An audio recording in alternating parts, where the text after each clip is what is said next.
Kate from New Jersey. It's the SNL Nerds, the show where two comics from New Jersey nerd out about Saturday Night Live. I'm your co-host, Darren Patterson. And I'm your co-host, John Trouble. And I'm just going to go on record. I don't like the way you hit the knee on the intro. What? What's wrong with it? Didn't work for me, sir. Well, it establishes us as the premier SNL Nerds network. I don't... Why? What's wrong? Are there, like, other SNL podcasts that are proclaiming themselves to be SNL Nerds? Like, no. Are we popular enough to have knockoffs? I mean, no, but like you never know. This is a preemptive strike, John. This is how you you stake your claim early on something before the knockoffs come a knocking. It just sounded weird to me, man. I'm trying to mix things up and try to keep it fresh. I get that. I understand that. I'm just like marking myself down as a no vote on the SNL Nerds. It sounds weird. I'm trying to keep this relationship fresh, John. Why don't whatever. I don't even care anymore. I don't even care. Okay. I don't care. Well, welcome to the final episode of the SNL Nerds podcast. We had a good run. Did we? Nah. We had a decent run. We had a run. We had a run. We kept this going for nearly 7 years. We ran. Before it just disintegrated into yes. bitterness and rancor. Right? Wow. Oh, look at you using the big words. Okay. Thank you. Yeah. All right, Mr. SATs. Okay. Yeah. All right, la-di-da. Undoubtedly. Ooh. A little look into the future there. A little, what you calls it? Foreshadowing. There it is. Yeah, this has been a long time in coming. Jack Black! Jack Black, Elton John, Brandi, Carlile. That's what we're here to talk about. And this is the SNL episode from April 5th, 2025. I think this is... Which number episode of this was the season? Episode 17? Boof. I forgot to write it down on my notes. Marron. I'm falling down on the job. Yeah, let's say it was episode 17. Yeah, that sounds about right. Yeah, okay. No, I see it on the YouTube channel. It was episode 17 of season 50. Yeah, nice. Forgive me for doubting myself, people. Yeah, dude, you called it. Very nice. Well, I vaguely remembered last week was 16, so I was like, what's one more? What's one louder from 16? And it's 17. These go to 17. Mm-hmm. You need that one little extra push. Yeah, just give it that one little extra. Gosh, I hope that sequel's good. Yeah, there's a lot of pressure on that one to be good. I mean, I like the title. The End Continues. I think that... Oh, is that it? Fun. Okay. Yeah, it's called Spinal Tap 2, The End Continues. Okay, all right. That's not bad. So, part of me hopes... Because it's been so long since the first one, you think, all right, so then it's going to be amazing because they've had all these years to really perfect and sharpen and hone a really tight script. Yeah. So they could have done that, or they could have just thrown together some slop and thrown it out. But I don't think they would. I don't think... that creative team would do that. Yeah, I just hope I hope it's up to par because it's just, it's been, like 40 years. Yeah. So, the longer you wait to do a sequel, the more people's expectations grow. And, if it's been more than a decade, it's tough because, fingers crossed on that one. When's that opening? Sometime this year, I imagine? I believe this summer, if I'm not mistaken. Okay, well, we'll have to cover that this summer sometime when that, all right. comes out. Oh, wow. All right, so stay tuned, folks. Yeah. Yeah, we got that coming down the pike. Yeah, I'm calling it now. So this summer, we're going to do the Spinal Tap. We're going to do the new Superman movie because Beck Bennett's in that. Yup. We're going to do other stuff. Other things. We don't know what the SNL's cast movie release dates look like right now, but when we do, best believe we will cover them. But if there's a movie we haven't covered and you'd like us to cover, let us know. Just give us a holler at the SNL Nerds Blue Sky account. Yeah, make sure it's a good movie. Don't send us something is trash just to see us suffer. Send us good stuff. Yeah, it's because it really does get depressing when we It cover really, too many bad movies in a row. yeah. There was one time like we covered like two not great movies, and I heard it in your voice, like the pain. You were like, It was around the time I think one of them was Spring Breakdown. yeah, oof. And I don't remember what the other movie was that we did on either side of that, but I was just like, okay, we got to do something good next week. Yeah. I don't care what it is, but we have to do something good. Yeah, exactly. So, folks, let us know your good SNL movie that you want us to cover. No Rob Schneider, but like other than that, everything else should be gravy. So let us You know. know what? I'm not even opposed to doing like maybe the odd Deuce Bigelow, but Ooh, I'm not doing like both in a row. okay. Like the animal or that other the hot chick. Yeah, yeah. Got it. All right. Look, I could do one Rob Schneider movie. Oh, I'll take the hit for the team. nice. Oh wow. I wasn't. I just said no. I just assumed you wouldn't want to do a Rob Schneider. That's on me. Now I feel like the fool. I mean, if we get an interesting conversation about it, that's my general feeling on it. Okay. I don't particularly want to do any what's his face, um, good boy. Oh, Jim Brewer. Yeah, I don't particularly want to do any Jim Brewer movies. Yeah, I mean, has he been? I mean, aside from Half Baked, Yeah, I would think his movies, not discography, his filmography is a little wanting, if I'm not mistaken. yeah, probably, Oh, okay, probably. that's right. Yeah, look at us taking shots at Jim Brewer. Take that, Brew. Yeah. Yeah, bang bang. Oh wait, no. Jack Black. Yes, we're talking about that episode. Jack Black, Elton John. Yeah, we went on a tangent as we are wont to do here. That's an early tangent too. Wow. That was an early tangent, but you threw us all off with the whole "the" thing. I mean, it just I guess so. got us off on a weird start, man. I didn't realize me saying "the" so hard would send us on this weird timeline that would Yeah, just like shake shit up. yeah. Apologies. Wow. All So right. anyway, okay. So Butterfly effect. yeah. So Jack Black, Elton John, Brandi Carlile, episode 17, April 5th. We're up to speed now. We got the Trump tariffs cold open. Yes, Trump tariffs, of course. Commenting on our president and his, Quote trap. unquote president. Yeah, and his, the tariffs that he's implementing that are just doing great, just killing it, and no one in the No world notes. is. Yeah. Nope. You just way to crash that stock market, buddy. Yep. He's plans on doing Magda, Make America Great Depression again. Yeah, that was cute. That was a cute joke. Yeah, the depression is going to be so great that we'll be eating the cats and dogs. Yeah. Gotta braise it, slow and low. And he brings out like the big cardboard thing, and at first it's the Cheesecake Factory menu. But, it's a thing about the reciprocal tariffs. And he notes that countries are not listed in alphabetical or in numerical order for maximum confusion. Yes. Reciprocal. We like the word reciprocal, except in the bedroom. Am I right, guys? You want me to do what to you? Nah, girl. Yeah. And at one point he says, "Get me to God's country, am I right?" And that goes a little self-referential audience applause break. Yeah. The audience kind of dug that quite a bit. Hey, it's like that thing that happened last week. Yay, we're acknowledging it. We recognize that reference. Yay. Yeah, and they will go on to acknowledge that 2 more times tonight. Yeah. Track. Keep a tally if you're listening. Do a shot. And we got Mike Myers coming on as Leon Scum once again. Mm-hmm. I am enjoying his Scum impression more and more these days. I feel it's good. I like what he's doing with it. I like how he occasionally glitches and has to have things load. He talks about how he's introducing the Tesla V, which are self-vandalizing cars. Yes. So the self-smashing headlights, self-slashing tires, AI-powered graffiti. You can, spray paint the swastikas or penises, or swastikas and penises.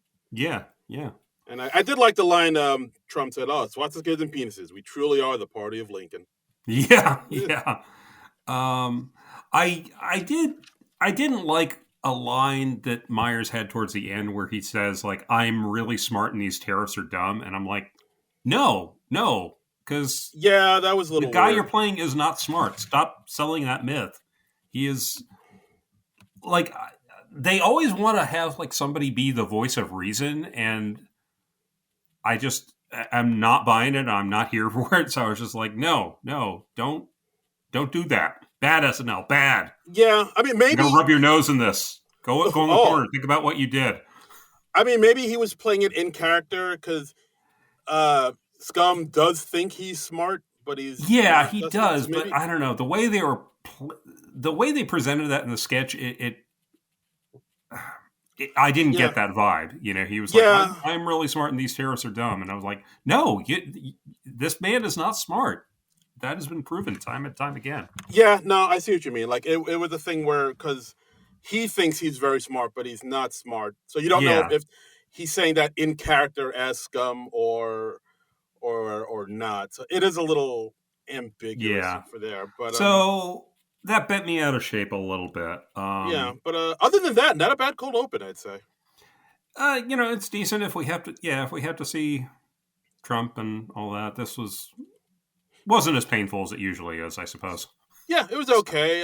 I do like how they're kind of he they have Scum now to kind of bounce off of mhm. for this Trump impression. It's not just JAJ doing the Trump impression straight down the barrel to the camera, just Yeah, just rambling on and on for like 9 minutes. Like they kind of break it up a little bit with where they had just Mukes pop in and out, and with Mike Myers as Scum. So yeah, yeah, I think it does flow a little bit better when they have little interruptions between Trump and his rambling nonsense.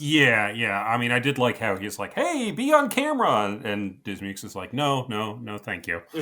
Um, I, But yeah, off to a good start, I'd say. yeah, I still just, I had that caveat. I'd like to see them approach this stuff in a more creative or offbeat way rather than just like, "Here we are as the people saying the dumb things that they said." Ha ha ha ha. Yeah, I see. I So mean, they kind of did that last week with yeah, the text group text cold open. I thought, oh, there hmm we go. That's a little bit more creative. But yeah, then it yeah, just kind of went right back to business as usual with yeah, the yeah. So, and along those lines, yeah, it was fine for what it was. But yeah. It was so okay. It was good. It was good. yeah, Let's get into our monologue. Jack Black's been 20 years since he's been on the show, John. yeah, hosting for the fourth time. Ooh. He comes out. He's like, "I'm quitting in the middle of the monologue Yeah. because it's just too stressful and I don't have the nerve." And that's never been done before. I mean, Jack Black, very high energy performer. High energy performer. And if you went back and looked, like I did, um, in every monologue he's done in the Hmm past three times, he's always singing in the monologue. He always sings a song in his monologues. And this night was no different because he gets a microphone and bust out into song. Well, wow, I didn't revisit his earlier monologues. I didn't Oh, think to do that. That's you're not what you're not other fam- songs did he sing? you're not familiar with his oeuvre? Uh, No, I'm familiar with his oeuvre. I just didn't revisit his oeuvre. So yeah, no, I mean, like the last time he was on, he was there to promote the King Kong movie, so he sang a song about King Kong. okay, Get it on, bang a gong.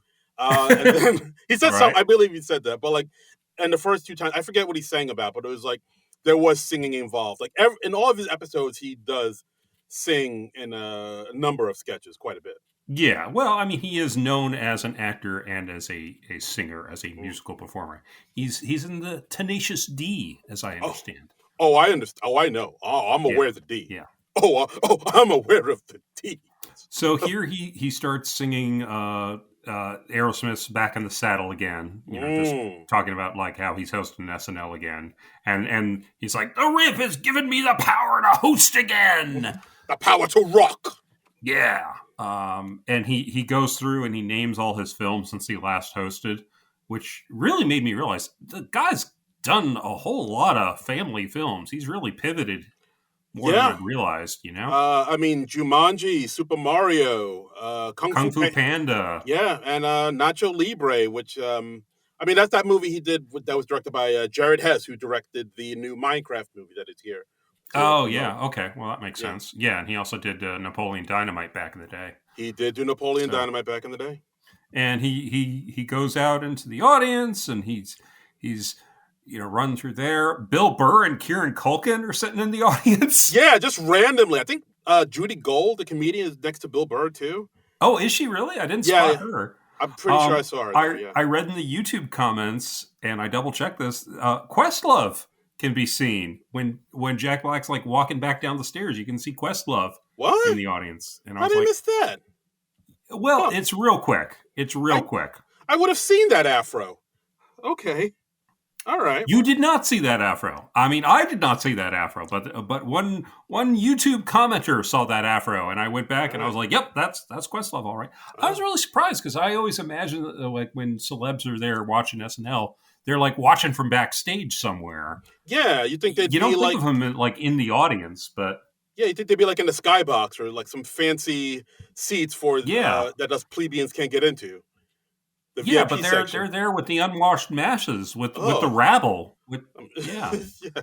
I'm sure they have people there to protect them, like, folk with stun guns or something like that. Be like, away, yeah. please. I don't know. I don't Get know. your hands, stay away from Kieran Culkin, you Yeah, but surf. Bill Burr and Kieran Culkin are both there. They just opened in Glengarry Glen Ross on Broadway. Yeah, That's like, by pretty much all accounts a wonderful show. So I guess they're just like, hey, let's go check out SNL.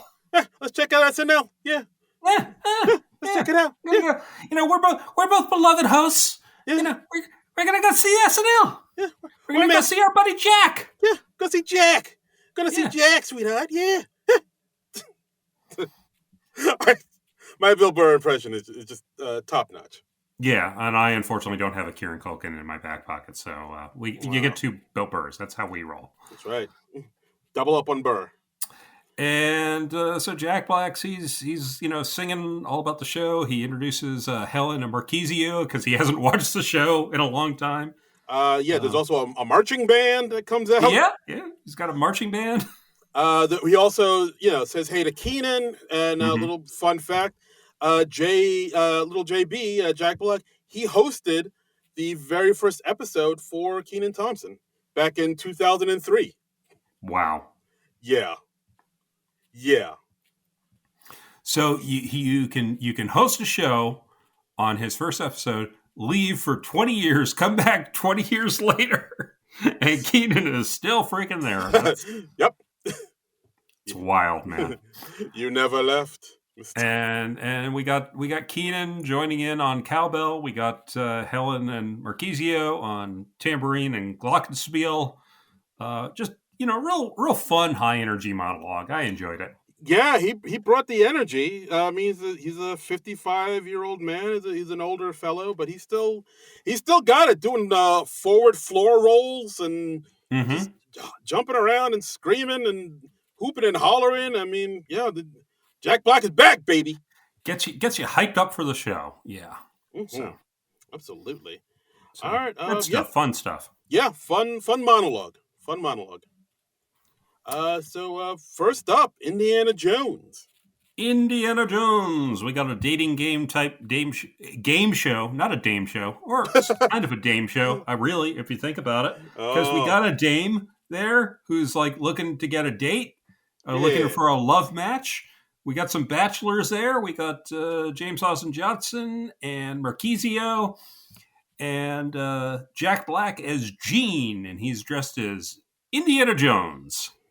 Yes, just inexplicably dressed as Indiana Jones. Got the hat, got the tattered khaki shirt, got the whip, Got the satchel. the satchel, Yeah. and The satchel. Indiana Jones had one. Oh, nice.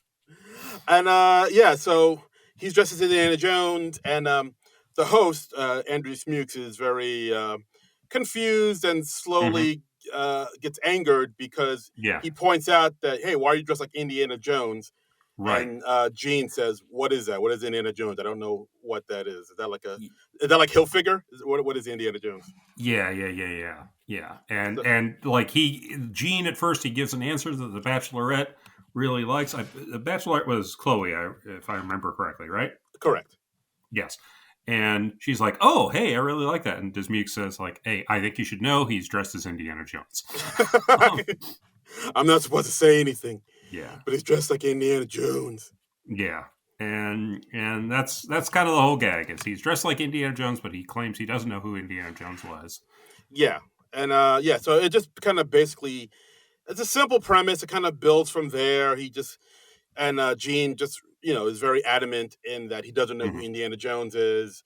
But This yet he is still correcting Indiana Jones trivia. He's like, "So yeah. was Indiana Jones? Was he from Indiana?" And he goes, "No, that was his nickname." Ah, This means like, oh, excuse me. Oh, yeah, oh, did you just yeah, say a correct fact about Indiana Jones? So you yeah, do know who Indiana Jones is? yeah.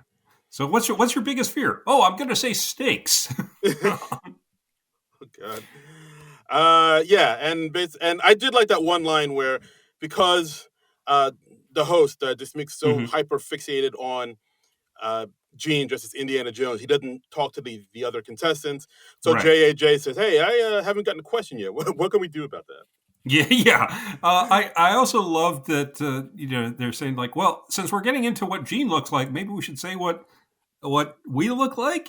And Gene goes, "You look like a 12-year-old, and you look like Jane Lynch." Which, Accurate. wow, Ac- that made me literally laugh out loud, yeah. which happens rarely in an SNL sketch because Nice. dead inside. Right. Um, And but yeah, so it gets to the point where the host gets so fed up with Gene and says, "All right, mhm. you're out of here. Let's get a new bachelor." So he turns his chair around. They get a new bachelor, and it's Bowen Yang dressed up as Jack Sparrow from Pirates of the Caribbean. Wah wah. Um, Cute sketch. Not Yeah, not a whole lot after the initial reveal, but yeah. enjoyable. And it's just Jack Black's energy kind of makes it work, I think. I'd agree. Yeah, like I feel like if another host had done this, I feel like it would be way bigger of a dud than it ended Yeah, up it could being. be interminable in the wrong hands. Yeah, like you said, like it's a simple premise. The reveal comes quick, not hmm too much escalation, but We know how Dismukes. you like the escalation, Dan Patterson. I like me some good escalation. Ooh, mama. Yeah, Oh, yeah. forget about it, Maron. But yeah, like it's not really there. But Jack Black does put in like a lot of energy into this, and hmm Dismukes as well. Dismukes is holding his own. So yeah, just based off of that, I would say the sketch gets over. Yeah, yeah. I would agree. I would agree. I'd say it worked more than it didn't work. So, Absolutely. uh, ne- Next up. pre-tape, flaming hot commercial. Woo! We got Chester Cheetah, the famous Cheetos spokesman, and Jack Black as Stewart, flaming hot freak. yeah, okay, and That's what they're that's what he said. That's what it was. okay, all right, yeah, and they're advertising flaming hot Cheetos, and then it kind of segues into an ad for flaming hot preparation H, That's right, which wow, what a concept. because all that in your face flavor can really mess up your butt. Yeah, yeah, because when you're eating all these flaming hot products, it does a number on you intestinally. Right. And so Yes. therefore that you need to use flaming up preparation H, which is like this bright red, like a radioactive red. And, Right. and, 'Cause and Chester Cheetah's like, I don't think you should be applying that to yourself. And he's like, oh, well, I'm gonna do it. Ah! Yeah, yeah, because it's basically because Chester Cheetah is the one. I believe he's voiced by Dismukes in this one as well. Mm-hmm. He's the one that's like pitching the regular preparation eight, but Stewart, Jack Black's character, is like, nah, you need to kick it up to the extreme, and Yeah.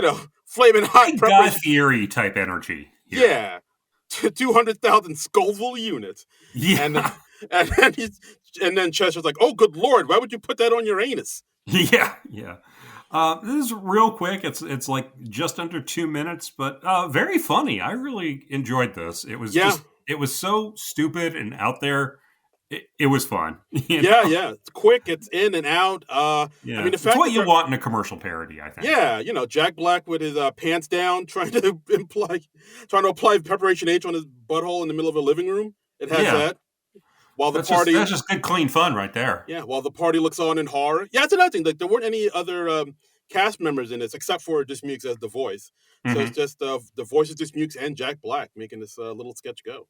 Yeah, yeah. So I liked it. It could be my sketch of the night. I'm gonna have to think on that and just like Mm. kind of review this as we go. But this is a contender. I I wouldn't be mad at that. Yeah, I yeah. would I'm gonna not. pencil it in as sketch of the night for me for All right right. now. Let's put a pin in this. We'll put a pin in this. We'll revisit this as we go. Yeah. And let's move on to one uppers. One uppers. We got a bunch of friends. They're out at a restaurant together. They're at a place called Burger Tavern, which Mm-hmm. I found important to put in my notes. So I'm gonna just relate that little bit of information to you guys.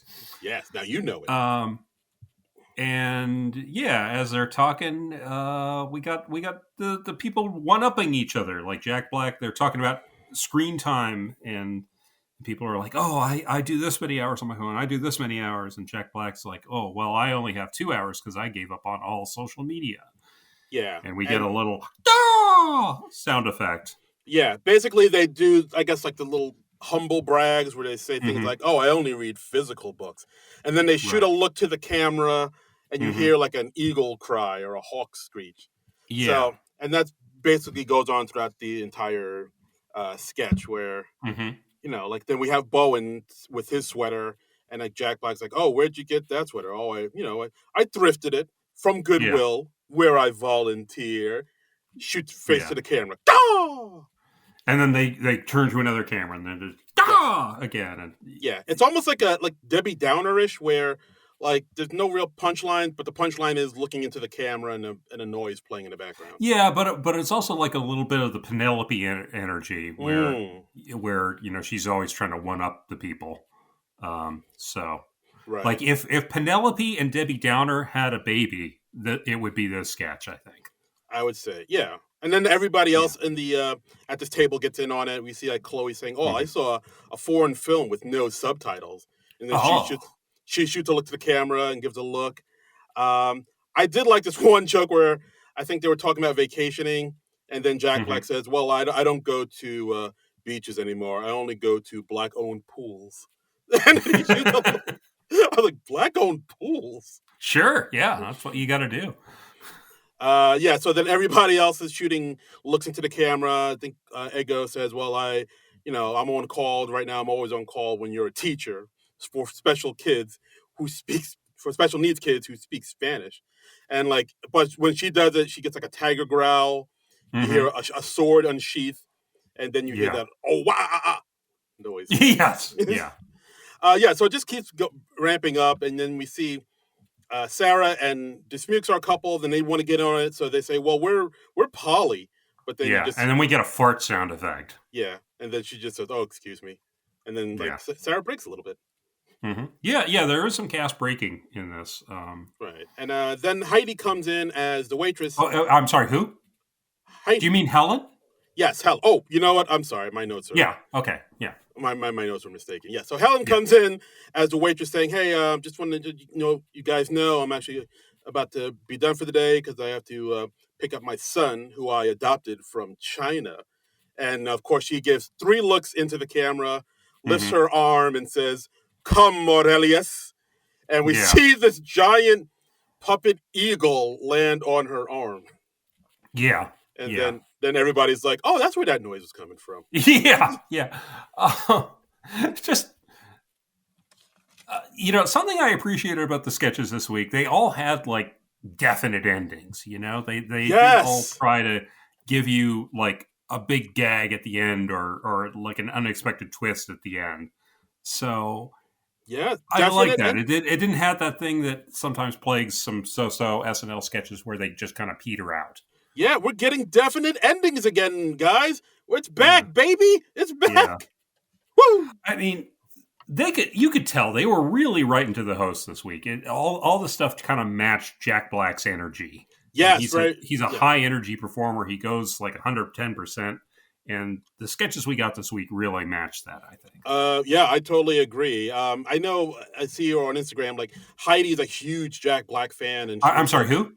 "Damn it, I did it again." Helen is Helen. Okay, yeah. is a huge Jack Black fan, and like on her Instagram, you can see like she was really posting a lot about her time there and really appreciated him, enjoyed it, working with Oh, him. that's nice. I So haven't checked out Helen's Instagram. I should take a look at that this week. yeah, So so check it out. So One Uppers, I dug this sketch. Like super silly, hmm but a lot of fun, high energy. Of course, ending it on a giant eagle landing on Helen's arm. It's just so it's a bizarre. nice absurd touch. I Yeah, enjoyed that. Yeah. I I think yeah I was so on the sketch. It sounds like you dug this one more than I did, but I didn't dislike it. So I maybe liked it a little bit more. Like maybe just the look that they gave to the camera just made me chuckle yeah, a little bit more. they were having fun with it, but it wasn't one of those where it's like, oh well, they're having fun, but the audience isn't. I think there was fun to be had on both sides, on both the performer Yes, side and the audience side. So plenty of fun for everyone. plenty of fun to go around, much Yeah, like our next sketch, the first play. the first play. So So, Athens, 500 BC. mm-hmm, Yeah, so the concept basically is that, of course, Athens is where entertainment was first birthed. So it only mm-hmm. stands to reason that the concept of a play had to have gone through, the thing of being the first. There had to have been the first play, Right. Yeah. Somebody had to be the first. And right? this is the audience at that first play. And they're not quite getting the concept of a play. They're talking back to the actors and they're responding to the things that they're saying and they don't get the artificiality of it yet. Right. Yeah. So So basically, I mean, it's. I mean, once the joke kind of revealed itself pretty early, mhm. you kind of get it. Like we see Emil Yeah. coming out as one of the performers, saying, I "I was very am." excited to see Emil because I was like, oh, hey, is Emil going to have a big part in a sketch? And as the sketch goes on, turns out not so much. But Nah, not so for a much. moment, I had hope. Yes, that'll teach you to have hope. I know. It's like silly me thinking Emil's going to have a big part in a sketch 17 episodes into the season. Ho ho ho! You could just wash that thought right out of your mind. Yeah, I really can. But yeah, he comes out saying, "Hello, I am Demetrios," and then of Jack Black, who's in the audience along with Mikey Day and Chloe and hmm Dismukes. They wave Yeah, back to him. It's like, "Hello, hello, yeah, friend." yeah. And yeah, and of course, I think one of They're the very friendly. I will give yeah, them that. Yeah, yeah, I think at one point Bowen comes out saying, "Oh, someone go fetch the king," and Dismukes like, I will go," and then he actually gets up and leaves to get the yeah, king. yeah, I do like how when J comes out, he's the king, but hmm Jack Black recognizes him as his neighbor, and J as an actor is saying, "Oh, I am the king of this land," and Jack Black says, "Liar! You are no yeah, king. He is an yeah, olive oil merchant." yeah, yeah. Like, yeah, it's like little things like that where this is a pretty simple concept because it does. I hmm feel like it does go on a little bit too long where they're Yeah, just not I feel like understanding. it was a little long too. It was. Yeah, it's a fun kind of goofy concept, and yeah, they're giving it their all. And I was really impressed with the costuming and especially the hair in Mm, this. I mean, the hair department is kicking ass in this sketch because everybody's got like a great wig and just a shout out to the SNL hair department because they're kicking ass and taking names. yeah, wig game is tight. Yeah, yeah.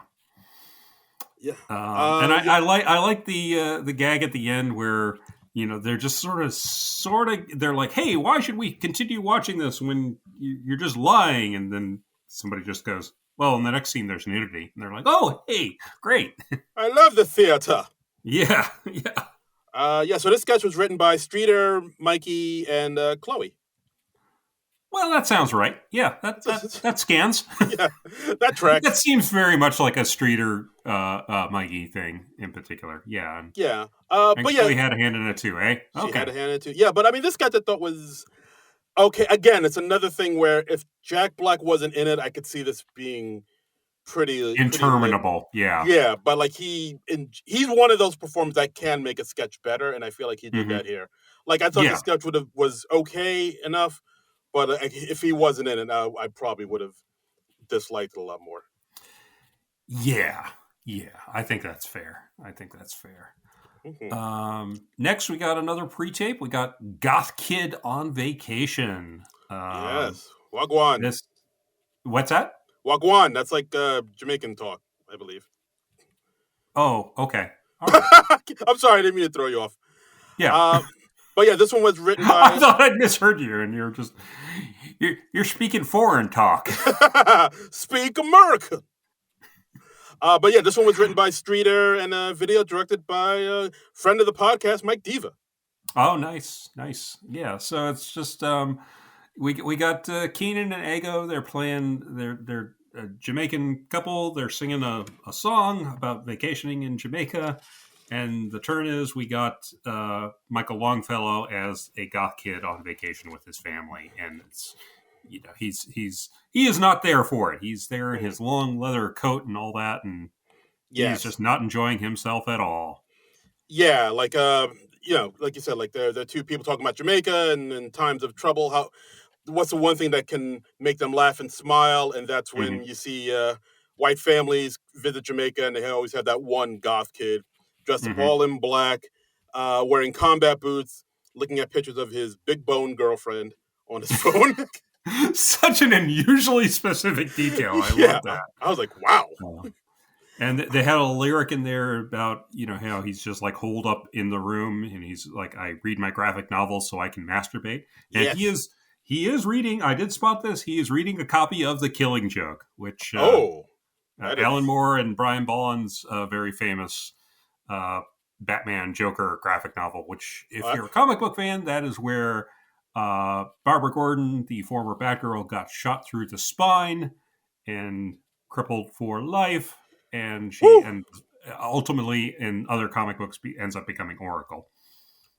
good grave. Very very historically important comic, and that came out in like 88 or so, I believe. Wow. And Longfellow's gonna rub one out to that. Yeah, apparently so. I guess so. That's what he's into. It could be the second graphic novel. He was weird. He also was reading a second graphic novel, and I couldn't quite ID that one. And if anybody knows for sure what that was, let me know. Yeah, come at me on Blue Sky at Trumbull Comic, and let me know, because I'm very curious about that. Yeah, please let us know. Maybe I should write Mike Diva and just ask him. Yeah, he's a friend of the podcast. We do have his information. So. Yes. Yeah, he's a friend of the podcast. Yeah. But yeah, it's a simple concept for this pre-tape. We have Jack Black come out dressed up as Jersey's own My Chemical Romance, singing the Black Parade song, but puts in words about being a goth kid in Jamaica. Yeah. There's not much to this sketch, really. But, it's just the song. It's a quick thing. It's like 2 minutes 40 seconds, but it was enjoyable. It was funny. I like this one. It was a neat. I like it when a sketch gets this specific, and this was just really specific, really well observed. It makes you wonder if the folks who wrote the sketch, like if they did take a vacation to Jamaica and they saw a goth kid there. Or is this just somebody's wild imagination? I don't know. Or maybe one of the writers were that goth kid. Maybe. Yeah, maybe we're reaching back to the 80s. Maybe that's the actual graphic novel they were reading on vacation in Jamaica. Maybe one of the writers is burying their soul here in this pre-tape, saying, I too beat off to The Killing Joke while dressed all in blood. God. That is not a comic to masturbate to. I'm just going to say. Hey, man, I didn't write the sketch. I'm just saying what I'm saying. Look, I don't mean to kink shame if that's, but wow, if you're getting off to The Killing Joke, you got some issues, my friend. The Killing Joke, the chicken. Oh God! All right, let's move on. Let's move on. That's so wrong. That's so wrong. I regret it as soon as I said it. Yeah, I regretted it as soon as you said it. I'm sorry I even brought it up. Elton John and Brandi Carlile. Elton John and Brandi Carlile. They did two numbers. They did Little Richard's Bible and Who Believes in Angels. I don't have a whole lot to say about this. We knew they were going to be great. They were great. Yeah. Yeah.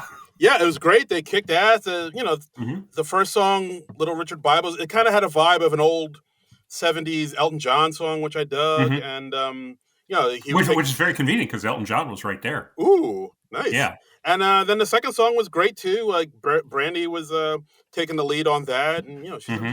I mean, she's such a good singer. She's like really, She's really awesome. Yeah. she really rocks that shit. Like, Yeah. and Yeah. also a little thing I didn't notice until What's that? somebody pointed it out to me online, or I think I saw it on a podcast or something. But if you look at the person on the drums, it's Chad Smith from Red Hot Chili Peppers.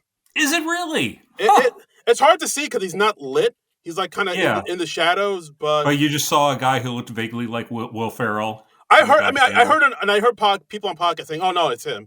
So I was like, "All right, I guess it does look like him." So there's a good chance that was indeed Chad Smith.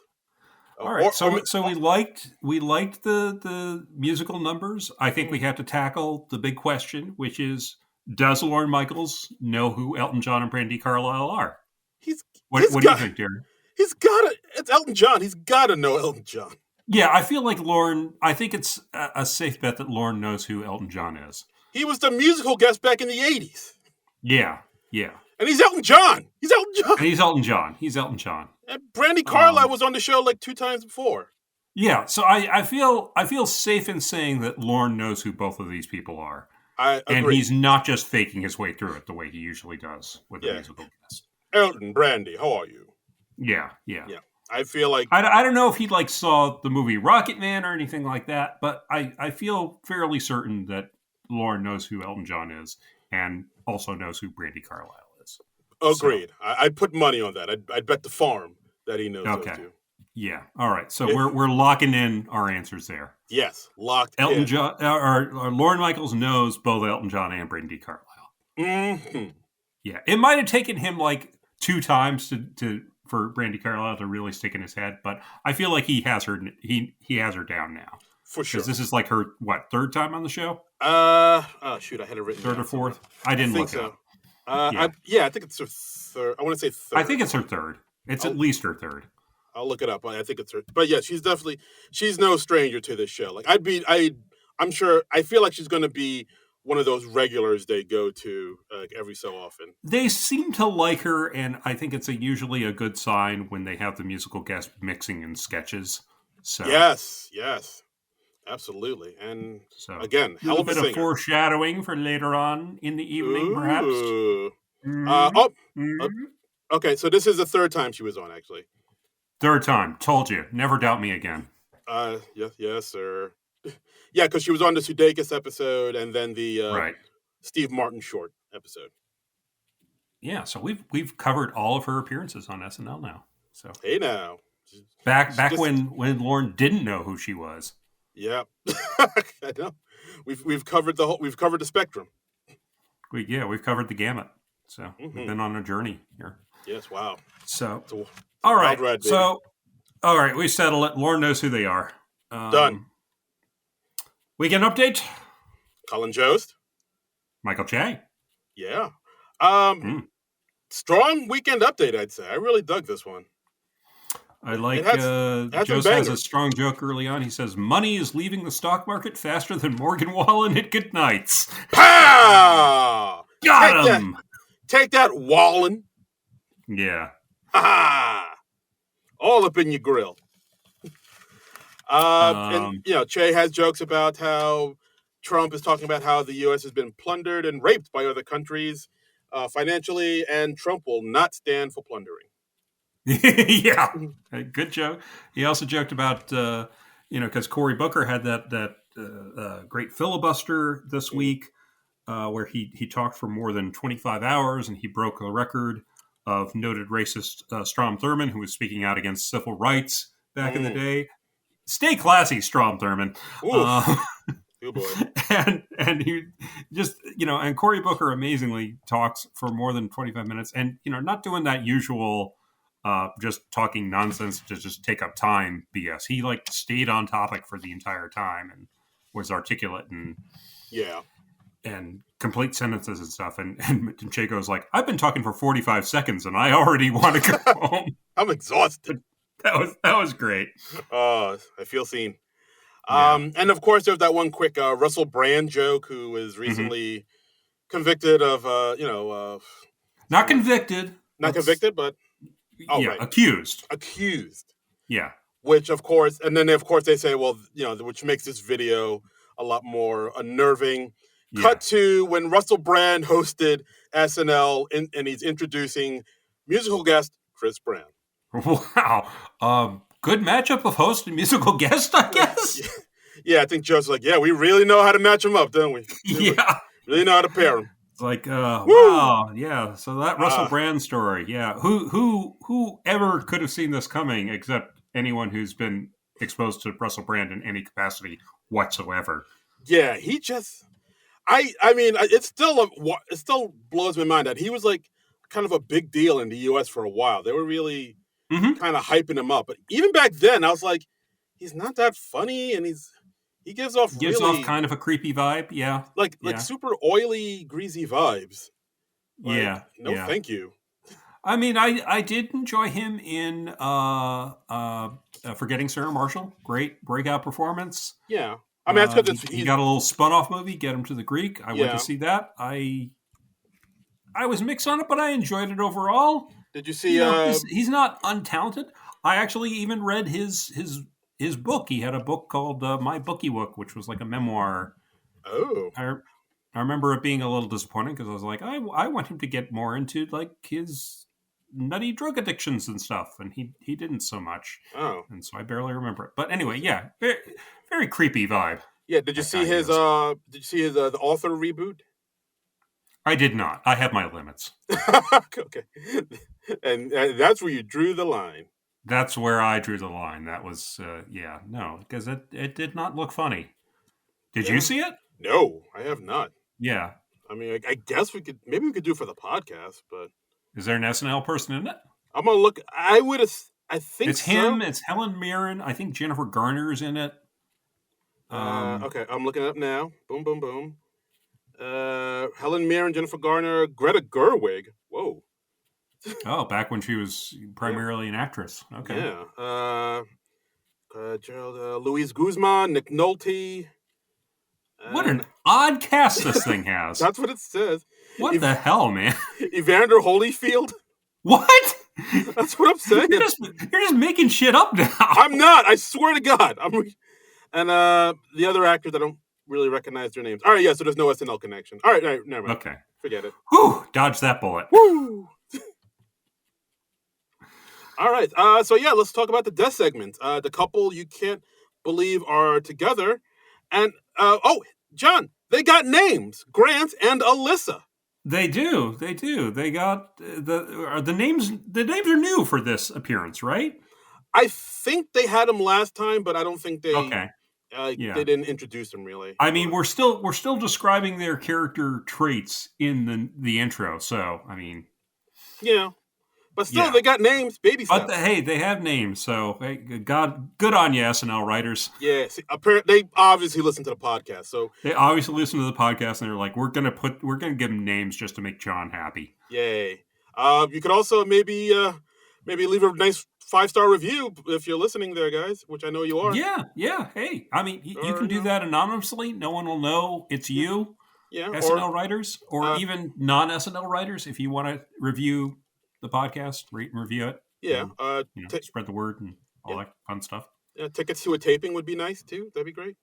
Oh, yeah. I mean, you don't have to sit us next to Bill Burr and Kieran Culkin or anything. I mean, if you want to, that would be fun. Who is this guy next to me? You got a podcast, sweetheart? Hey, you're the guy that does the bad impression of me on the podcast, huh? Your podcast, sweetheart? You're on the Patreon? Yeah. Does Bill Burr call a lot of people sweetheart? No, that's just me. That's me adding my flavor. Like he does. That's me adding my flavor to energy. Yeah. Yes, that's me. I'm making an acting choice, John. I'm making a choice. Okay, all right. No, I was just wondering how founded it was in reality. Yes, this is what Stroudsburg taught me to do. Anyway, so I don't know. I'm not too nuts about these characters. The couple you can't believe are together. I find them a little more annoying than funny. I did like the line about how she made him watch the show about the Australian guy who lives in a porta potty, and she goes, he means Doctor Who. Yeah. I actually like this a little bit more than you did. I thought I think because I think the first time it was mostly just like kind of Marcello screaming I'm and sorry, who? uh no Marquisio? Marquisio. Damn it! Yeah. My Okay. notes are just all off tonight. And so Yeah, yeah. I don't know where this what you're on about. this is embarrassing. I apologize, Yeah. listeners. You deserve better. So it's Marquisio screaming, and then Wickline kind of doing her quiet thing. So it's like like a Pixie Hmm. song, loud, quiet, loud.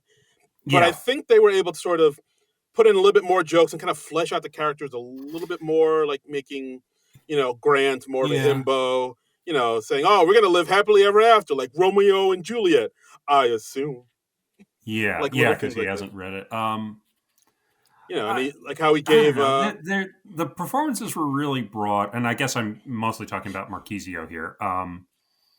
I don't like it when I feel like they're amusing themselves more than the audience, okay, and I I think, got a bit of that vibe this time oh, around. okay, I think the audience got a kick out of it, especially when, Well, they're wrong, Darren. wow, That's what okay. I'm saying. I mean, the audience has been known to be incorrect, which we'll talk about in a minute.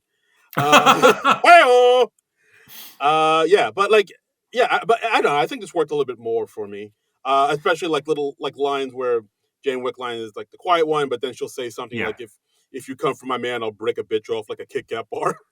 yeah, I yeah, mean, that's it's pretty wild. yeah. I'm not in love with these characters yet.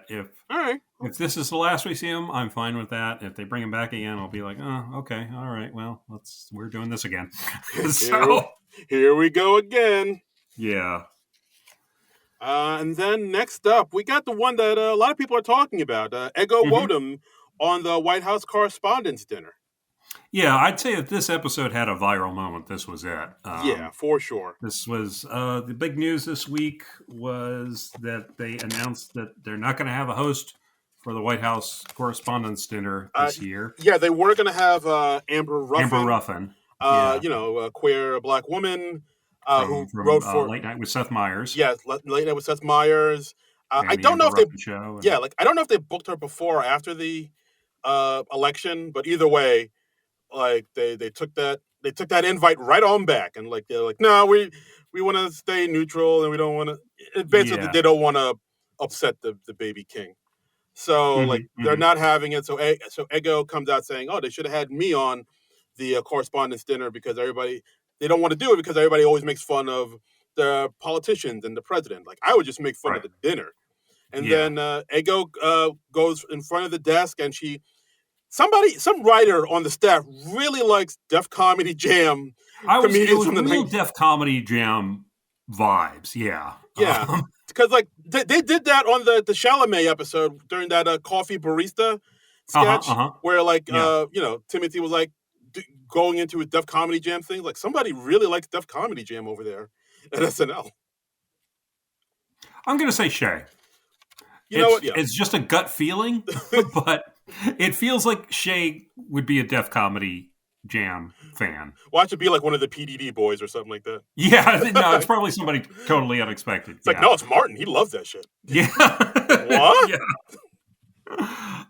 But I was really impressed with Ego's performance in here. She's like really giving it her all. She's just got like a lot of energy, a lot of attitude, a lot of, Yeah. and it's very unlike her usual vibe or persona. So yeah, Yeah. she's really doing a character, and I liked how she's like saying things like, well, sex is different after 50, and Cullen is just like quietly in the background. He's like, you're not 50, Yeah. like you don't have kids. What are you talking about? Sex after 50 is different because Miss Eggy always goes over easy. Sucker. Yeah. And she's Um, doing this call and response with the audience where yeah. I guess she has like a catchphrase as Miss Eggy. She's Yeah. like, Miss Eggy, don't what? And then she holds out the Yeah. mic and that's what say play. And like, at first they don't And do it because, and somebody said something else, and she kind of rolls with it, and she says like, how do you know that? yeah, Um, I think because when she holds out to the mic to the audience, it feels like the yeah. audience doesn't know what to do. So Right. then eventually they're like, oh, play. Miss Eggy don't play. So I think Ego was surprised by that. So he's like, oh, how'd y'all know how to do that? And then You come, see, I felt like it was like they were going off script and they said something else, and I'm not going to speculate on what they said because uh, I couldn't hear it clearly, but Yeah, it sounded Okay. like she was rolling with an unexpected response to me. Well, But yeah, I mean that was the second time what happened because she's yeah, talking about men and like I think she was talking about yeah because she was yeah. talking about dudes and Philip. And she says, "These men ain't what?" And then the audience, I think, reasonably said, "Shit." Yeah, that's what else are men if not shit?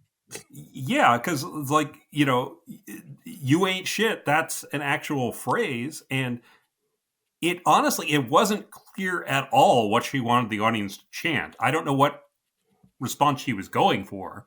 Yeah, like that's the answer, and like, but either way, the audience said shit, and Yeah, like that's like when several people in the audience said shit, yeah, and and that yeah she and Jost and Che, they all seemed genuinely surprised by this. yeah like Che loses it and Joe's Yeah, they're both like oh shit oh my yeah, god yeah. And Ego, like, she rolls with it, and she's like, "Hey, okay, we oh got to pay for that now." Lauren Because ain't gonna be happy about that now. yeah, yeah. Which, I mean, I love that she reacted in character, but Yeah, I think it's so strange that she's like prompting the audience for a response that they don't know they have to give. It was really weird in that regard. it was. Yeah, I don't know exactly what she expected them to say. Like, of course Hmm. they're gonna say shit, Yeah, but I mean, I don't unless know. you have, like, Wally standing off to the side holding up a cue card for the audience, I Yeah, don't know what they were expecting. you but know? either way, it was a hilarious moment. It's also a Yeah. moment that you can't really see anymore because if you're watching that clip or a sketch on YouTube or Peacock, they scrubbed that out. They scrubbed out the shit Well, part. see, I watched it on Peacock, and I heard it with the profanity. Did they change Oh, that? I watched it recently. I watched it like a maybe an hour before we recorded, and they bleeped it out.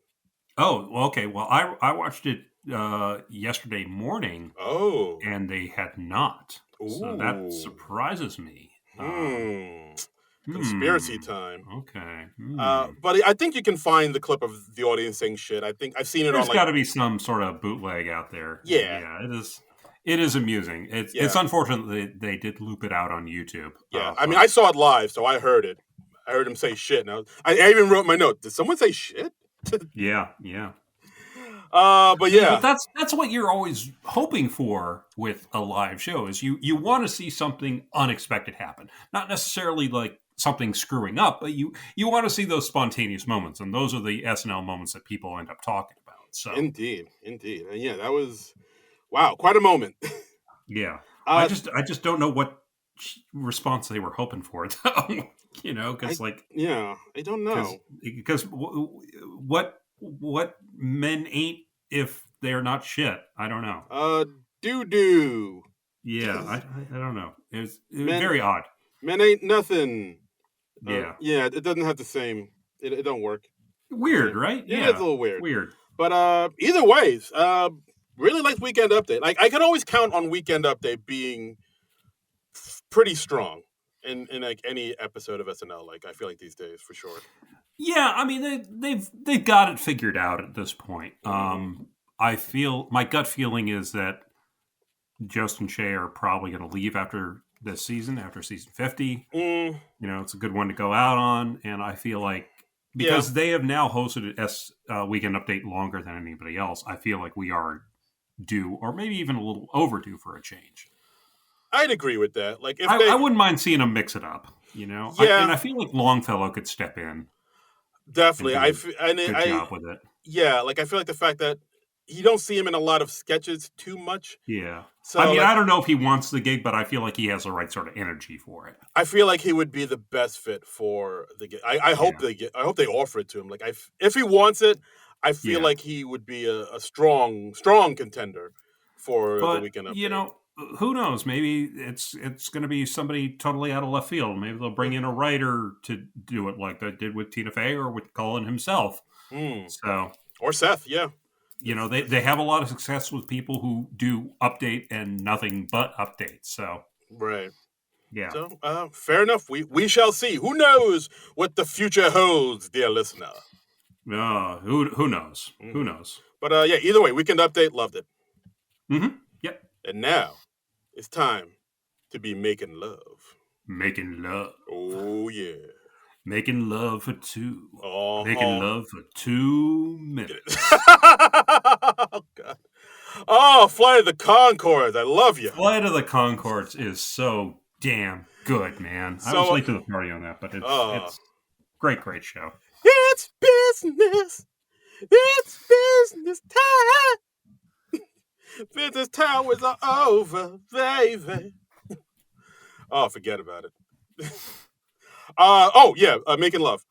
Making love. We got a couple on a date. We got Jack Black and Sarah Sherman. They're Greg and Francesca. They're both in their silk pajamas, and they start singing a song about taking it to the next level because they've been on. I think they said 3 dates. That's still the magic number, I think. Oh yeah. And they're talking about how they're gonna finally make love, and then they're on wires, and they start hovering around on wires. They're hovering above the bed on wires, get pulled up, talking about making love, talking about, hey, do some dirty talk to me. And Sarah says, oh, you've been so bad. I'm gonna kill you. It's like, all right, that's a little scary, but all right. Yeah. And then they start talking about how Bowen is going to be the third that they're bringing in. Yes, because things aren't going well, and of course, bringing in a third is never a good idea because now Jack gets jealous and it becomes a problem. And then Jack says, like, I shouldn't have brought someone from work because now he's going to tell everybody about it. Yeah. And then they bring Brandi Carlile in as the fourth. Yes. And, wow, they found a musical guest to participate in a sketch. Crazy.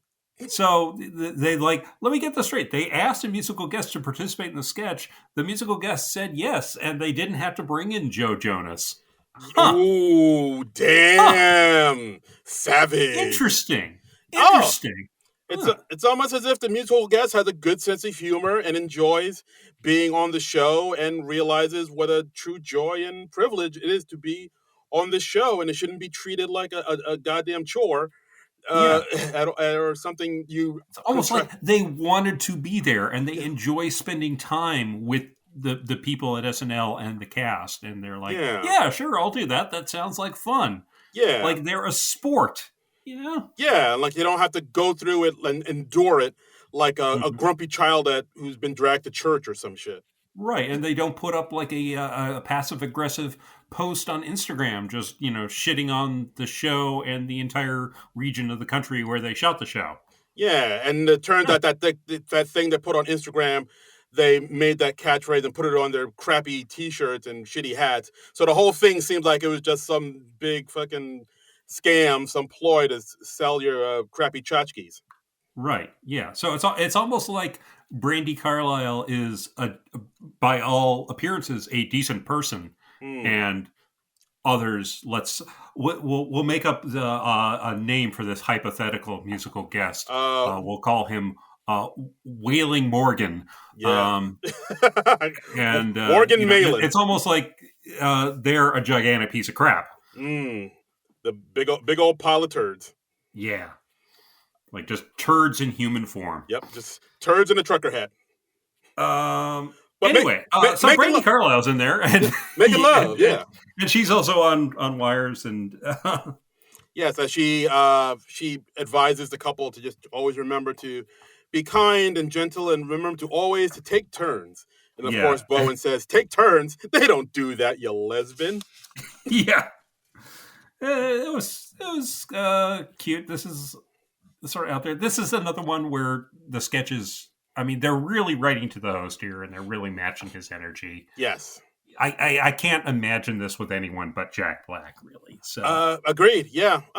There's a charming sketch. A lot of fun. Everybody, they were having. It's one of those sketches where they're having fun, and also I'm enjoying it. Right. Yeah. So, which is a nice combo to have, and I like how at the very end they pull back to show the crew like pulling the ropes on the side. That was nice. I always like it when the crew gets a little recognition. Damn straight. Shout out to the crew all day, every day. Yeah. Okay. Next up, we got Bass Lake. Bass Lake. Yeah, I want to say Bass Lake, but it would be Bass Lake. Yeah. That's what I had to pause for a minute because I see that. Oh, it's Bass Lake. And I was like, Yeah, wait, no, yeah. it's Bass Lake. It's Bass Lake. Yeah, yeah. So we got Jack Black. He's leader of a band. They're playing on a like a pier. on a pier. Thank you. I was blanking on the word pier. They're Big Ricky in the Minnows, and they're doing a number, and he says, "We're going to invite everyone to come up and jam." And we got James Austin Johnson joining him on the bass. We got Mikey Day coming up playing another bass. Yeah. We got Helen coming on with gigantic fake chest. Hey now. And she's playing another bass. Yeah, so suddenly they have two men. Oh, also, something I didn't notice until the second time I saw it. J.A.J., if you look at his T-shirt, it says, "Get me to God's country." Oh, did it really? It did. Cute. Ha-ha. They're having fun. Ha-ha.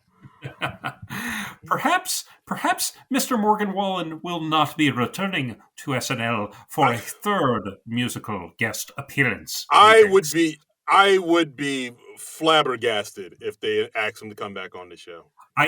Methinks that perhaps he is no longer welcome in the realm of Studio 8H. Indubitably, he can. Yes. Yeah. I feel like he perhaps pissed off a number of people with his shenanigans last week. Indeed. He can take his, he could take his musical stylings to hee-haw. Yes, and shove them right up his ass. Oh, you are naughty. Yes. But yeah, Bass Lake. No, Bass. I'm right. Bass Lake, yes. Bass Lake, yeah. Bass Lake. So that's the whole thing about this is, they're a jam band. They invite instrumentalists to come up. Everybody's bringing up a bass. You got JJ with his bass, Mikey with his bass, Helen with her bass. Marcelo comes up playing spoons. I'm sorry, who? Mauricio. Damn it. Mauricio comes up playing spoons, and Jack is like, "Oh, thank God you're playing your spoons." And Mauricio's like, "What, these? No, these are for crack. I play the bass." Yeah, and I like Bowen comes up and he's like, at first seems to have keyboards, and they're like, and he's like, no, this is just the keyboard case for my bass. Yeah. So everybody. This was so stupid. I really kind of liked it. And they cut. Yeah, Ego has a basset hound. Or a basset hound, and the dog's playing the bass. Yeah. At one point, I mean, I'm a sucker for the puppet dog paws doing stuff. I always find that amusing. Yeah, and basically, more basses come on, and there's so many basses on the pier kind of crumbles under the weight of the basses. Right. Yeah. I mean, and I like how Jack Black is like, okay, I think we have like a few too many bass players now. If anybody wants to come up and plays any instrument besides the bass, that would be great. That'd be great. And it's also kind of hilarious that no one on the cast has any idea how to play the bass. Yeah, you'd think they would. They can't even mime it very well. Just like watch a YouTube video of a band and a bass player. Just look at Kim Deal or some shit. Yeah, or Flea. Like, it's not that hard. Yeah, it kind of reminds me of. I remember. Do you remember? Like, I think it was the early 2000s. They did a lot of TV movies about the behind the scenes of TV shows, and they did one of those for the Partridge Family. Oh yeah, I remember like at one point, David Cassidy, he starts going off on Danny Bonaducci, and he's like, "Look, you don't strum a bass, you pluck it." And so, like, that's the level of the fake fingering we're getting on the instruments here. You hold it. It's like a guitar, right? Like a big old guitar with a big old neck. Yeah, but I kind of like, they're leaning into the stupidity, which I kind of liked. Yeah, and I did like how, like, when Helen plays her bass, she gets really into it. She like this wide leg stance, and like fucking. Yeah, she comes out and she's like got an inflatable inner tube, and Jack Black at one point he's like, "Yeah, okay, she's standing over the speaker and it's throwing off sparks. Probably not a great idea considering she's totally wet." This one was a big old. And I like how they just gave her like this gigantic chest for no reason. No reason at all. I was like, how did this play into And this? a pretty convincing prosthetic too. It was distracting. I was Yeah, like, it was. I was just like, okay, I know that's not Heidi. like But ma'am, please, I'm trying to be professional here. I'm trying to, I'm, you, I'm just a man, please.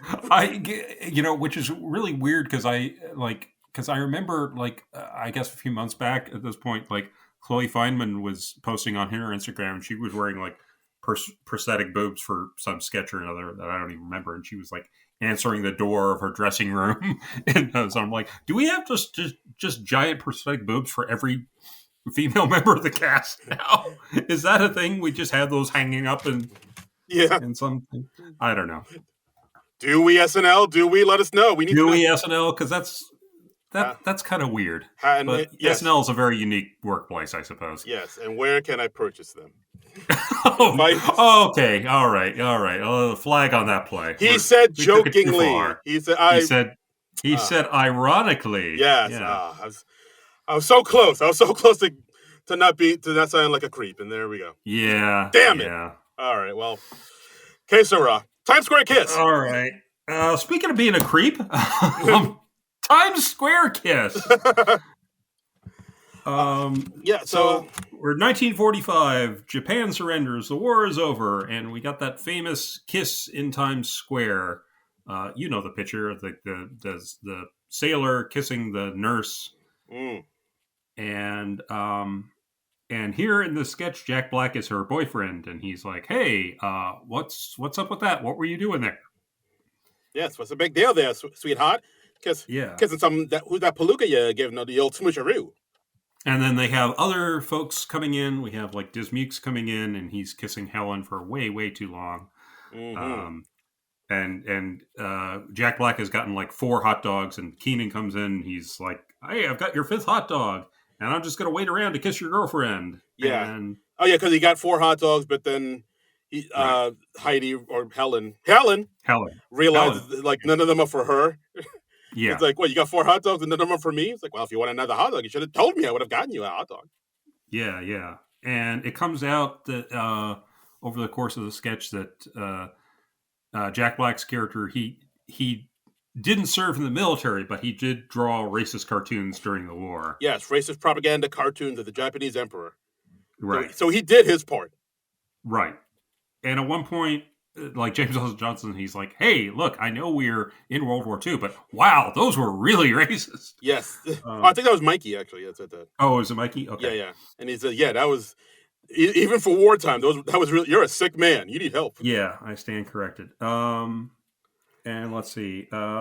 So Jack Black at one point he's trying to like, "Hey, what's good for the goose is good for the gander," and he tries to kiss Sarah, but she kicks him in the balls. Get away from me, you big lug. Yeah.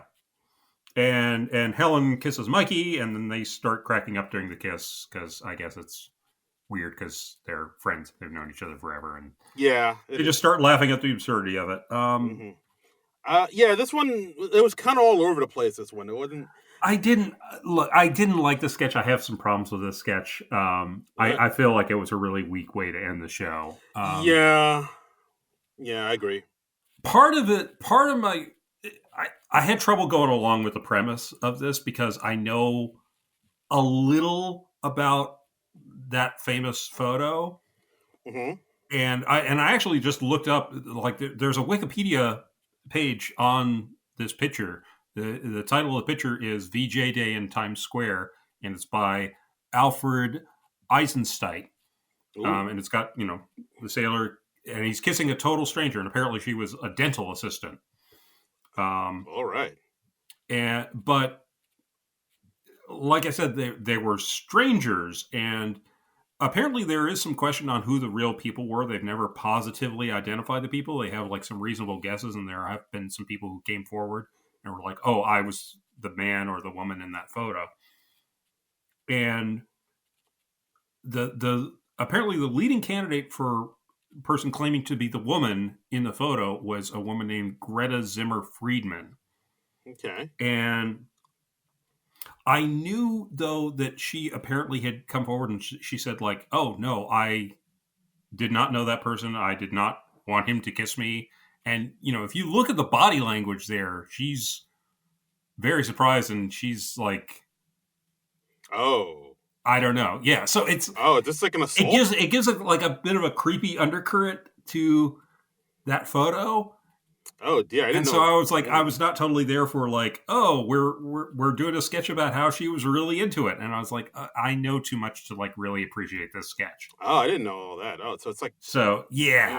oh, all right, Yeah. well, So, I mean, ooh. this is very much a me thing. I No, no, mean, no, that's, I mean, with that new, we shouldn't like necessarily factually check every sketch, but it gave me a little bit of a creepy feeling that they were like reversing it.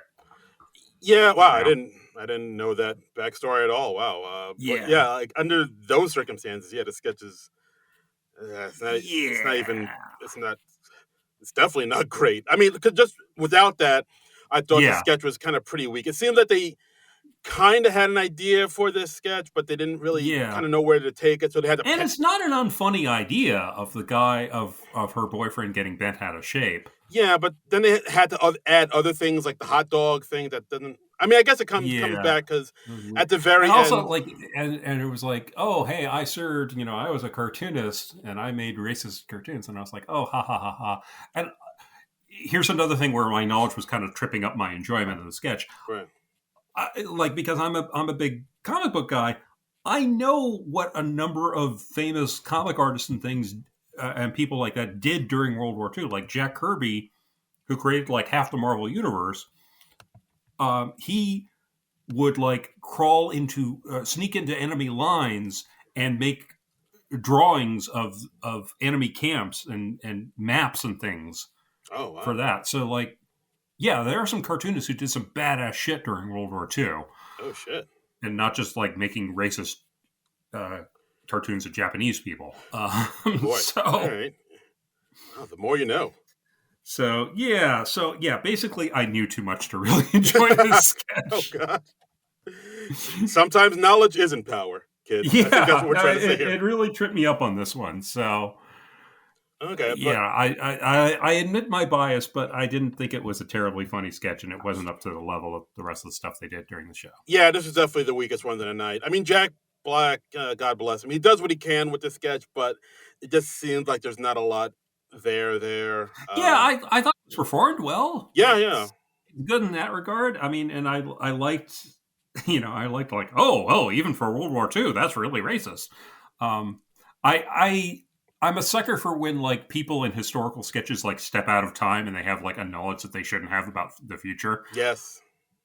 That's very funny to Hmm. me, but yeah, not a great sketch. Yeah, pretty. I mean, it sucks because the rest of the episode I thought was quite good up until this point. Pretty solid, definitely an Yeah. uptick from last week. So. Yes, here. And then we end the night on a title card. Unfortunately, this past week we lost the great Val Kilmer, and so we get a little tribute to him, who hosted the show back in 2000 with Yeah, musical guest U2. yeah. And you posted one of his sketches from the show, the Great Frog Society, where he reprised his role as Jim Morrison Yes. from The Doors, and there was a band in heaven where it was Yes. Jim Morrison in a band with Buddy Holly and Janis Joplin and Jimi Hendrix and who else? Was it Keith Moon on the drums? Keith Moon on the drums. Yeah, it was Horatio Sands playing Keith Moon, and they had Tracy Morgan as what's his face, the trumpeter. Oh, Louis Armstrong? Louis Armstrong. Thank you. There you go. Thank But you. yeah, Funny sketch. yeah, funny sketch. Val Kilmer, great actor. I mean, of course, I've the movies people probably best know him for. Tombstone, Yeah. Heat. I see a lot of people talking about Mhm. Heat. Seen a lot of people Yeah. talk about Kiss Kiss Bang Bang, Real Genius. Yeah. I mean, of course, there's the Batman movie, Batman Forever. I meant forever. Yeah. Yeah. But yeah, I mean, he just had. I don't know. He was just a really fantastic actor, and it's a shame Yeah. to lose him at the age of 65. And I was looking over his filmography and I realized like, man, he has done more comedies than I'd remembered. Like he really had a nice goofy side to him, because he was in one of your favorites, the MacGruber movie. Yeah. I just read a story earlier apparently, like, he hit it off with Will Forte so much when he did that movie that afterwards he said, he called up Will Forte and said, "You and I should do The Amazing Race together." And Damn Will it. Forte said, "That's like one of my big regrets is that I didn't end up doing The Amazing Race with Val Kilmer, because apparently their agents and their managers like vetoed that." But What? God. yeah, Agents, you ruined that would have been everything. hilarious, right? It would have been fantastic. Yeah, Agents, why you get out the way of greatness? We could yeah. have had it I all. mean, that would have been fun. I've never watched The Amazing Race, but I would have watched for that. Yeah, that sounds hilarious. Yeah, Oh man, what a bummer. yeah. This is why we can't have nice things. Yeah. Womp womp. But yeah, either way, So rest in peace, Val Kilmer. yes, Yeah, R.I.P. Valley Kilms. yeah. And But overall, this was a good show. I yeah, thought. I thought so. Definitely, like you said, a step up from last week. Hmm. Some strong sketches, a great host that Yeah. really elevated everything he was in. Hmm. Good stuff. Oh, and we also got a Cut for Time sketch. We got the another SNL animated short, The Great Battle. A great battle. This was two leaders trying to battle each other, and they keep missing each other. Yes, voiced by Keenan and Jack Black. That's basically the premise of it. It's like they're Yeah. going into battle, and the two leaders want to face each other mano a mano, but like on their way through killing all their enemies, they just end up missing each other, and then they try to go back. And Yeah. it was, I mean, I thought it was a decent enough sketch. And they agree to meet at the big rock, and they end up impaling each other. I was like, this is just okay. Yeah, It's I it's certainly no Planning New York. no, what is, Yeah. what is, Yeah. absolutely, but So yeah, like, okay, I'm not really sorry that was cut. sorry, not sorry. Yeah. Okay. And yeah, that's the episode, guys. Pretty strong episode of SNL. Hmm. Not too shabby. It was about as good as I hoped it would be. I'd say. It fulfilled my expectations, I would Mhm. say. I think they wrote well for Jack Black. They tailored the show well to him. So yeah, Yeah, I was pretty satisfied. I was pretty happy with that. yeah. Played well. Pretty good. Pretty good.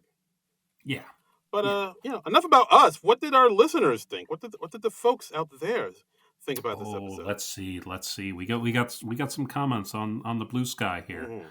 Mhm. Let's see. We got our friend Lahat Helion.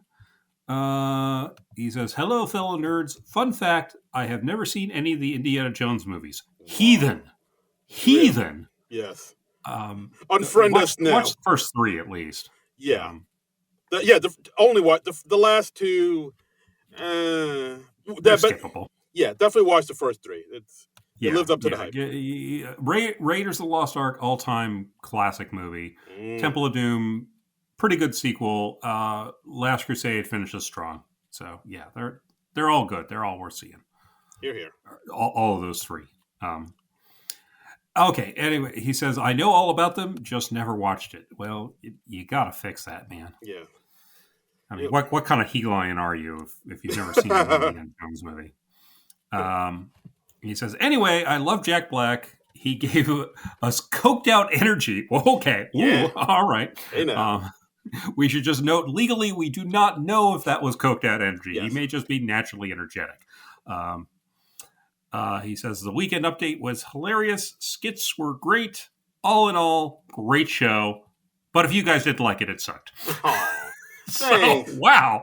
Thanks, Lee Hot. We also got from iHeart Hater, or a hater historian Deej here. So I remember last week when I wished for. So remember last week when I wished for more goth Longfellow. Ooh. Looks like I got my wish. Ooh, The yeah. song was really great and more Ego singing please. The Preparation H commercial was such a delight. No one needs 200,000 Scoville lotion there. And 20,000. I don't know numbers. Yeah. 20,000 Scoville lotion there. And trying to get the cheetah involved, who would want cheetah claws there either? Jack Ooh, Black. good point. Yeah, Good point. easy around the anus. Jack Black Yeah. always exudes happiness, and I adore him. Oh, yeah. Well, that's nice. I agree, Deej. Mm-hmm. Let's see. Our friend Nick at Nick's Store says, had fun with this one. Jack Black seems to bring out the best in everyone. The love match sketch was peaked as mukes. Elton and Brandi added to the fun. Australian with a porta potty. He means Doctor Who. Classic line. It's a good line. So, yeah. Stephen M saying, appreciate the Jack Black energy. Energy. Everybody's talking about the energy in all these things. Yeah, he's an energetic fellow. Yeah, just felt more like an improv groundling show with straight men and someone getting all the attention. Colin, all about those HBCU giggles.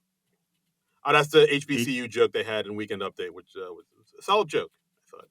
The HBCU joke. I don't know if I remember that. Well, it's Che talk about how there's a a historically low turnout for black men going to HBCUs recently, and it's yes. Yeah, because HBCUs are missing one key component for black men: white girls. Right. Yeah. Good joke. Yeah, and Che was like, "Hey, yeah, I'm glad I said that." It's the '90s, baby. Yeah, and Joe said something like, "Hey, imagine if I told that joke." Oh. So. And then lastly, Dave, but on Blue Sky, says, "Goth Kid on Vacation was just as good as the music." So yeah, a lot of kid like that. I feel like that Goth Kid on Vacation sketch talked to a lot of people. They spoke to them. Yeah. Yeah, their inner goth kid. It spoke to the experience of goth kids. All the My Chemical Romance fans out there. Yeah. I guess so. That's the episode, guys. Thanks again for listening, as always, to the podcast. Join us next week when we're talking about the host. Hot damn, it's John Hamm. Damn, it's John Hamm. Yeah, and Lizzo. Look, expectations for that show high, very, very high. I'd say for me, and I'm looking forward to it. I feel like he's going to deliver. It's going to be John Hamm's fourth time hosting, I believe. So yes, that's going to be fun. Uh-huh. It seems like he's hosted more than 3 times because he's made so many damn cameos on the show. He's been on 30 Rock and all that, and he just seems like part of the family. It's nice to see him, getting another notch in his SNL bedpost. Yes, absolutely. Ooh. Yeah, I don't know why I made it sexual. Yeah, you really did. Like, wow. This is awkward. John Hamm is going to make sweet, sweet love to everyone in the cast. Yeah, he's going to be hovering over a bed on wires in silk pajamas. That's right. While Brandi Carlile joins with the guitar. They could do worse. It's true, they could. But yeah, John Hamm and Lizzo up next. Can't wait for this one. And thanks for listening. As always, you can follow us on the Blue Skies at SNL Nerds. You can look us up on the YouTube. We put this out on YouTube for you people. We do. Yeah. On the Non-Productive YouTube page. And maybe you're even listening to this on YouTube. Maybe you are. And as always, you can donate to our Patreon at Non-Productive.com. And as always, you can follow me, myself, and I on all the socials at Darren Credible. That's DARIN Credible. But, why do you want to do that when you can follow me on the socials? What? At Trumbull Comic.